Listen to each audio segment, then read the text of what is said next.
Welcome back. So today we're going to look ahead. We're going to try and see what's just over the horizon for artificial intelligence in broadcasting. The pace of change is just staggering. So let's cut through all that noise and figure out what's really coming next. All right, let's just dive right in. Now, for those of you who've been following along, this is part 18 of our deep dive into the Generative AI for AM/FM Broadcast Professionals report. And today, honestly, we're tackling what might just be the most exciting chapter yet: emerging technologies and trends. You know how it is, right? New tools, new updates, they're dropping almost daily, and it is so easy to feel overwhelmed. So our goal today is pretty simple.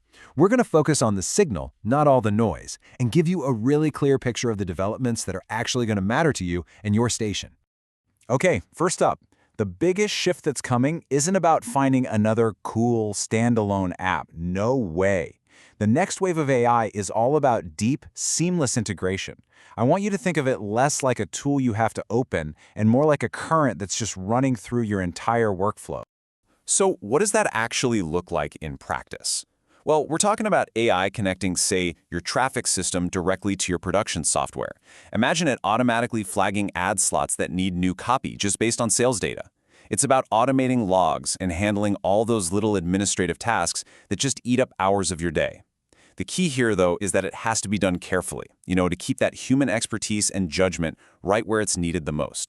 So what does this deeper integration actually mean for the day-to-day?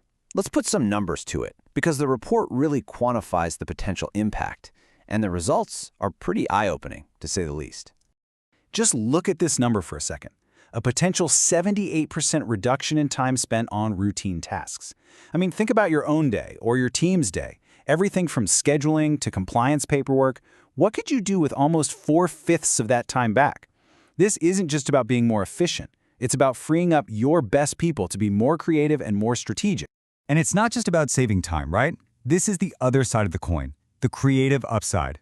With AI handling a lot of the grunt work, you could see a threefold increase in the variety of content options you can explore.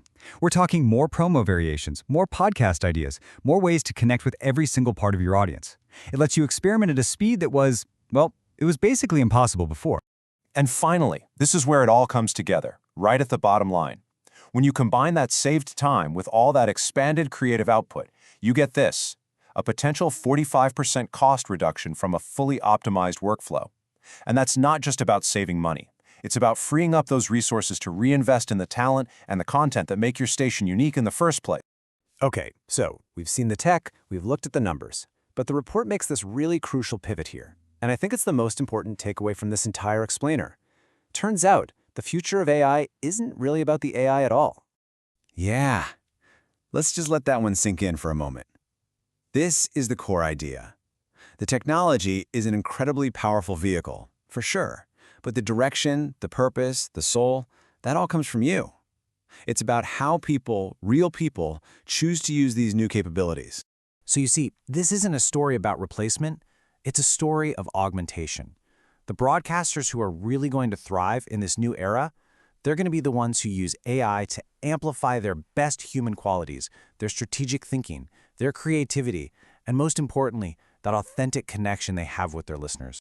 So how do you actually do that? How do you prepare your station and your team for this future that's coming? Well, the report lays out a really simple but powerful and totally actionable framework.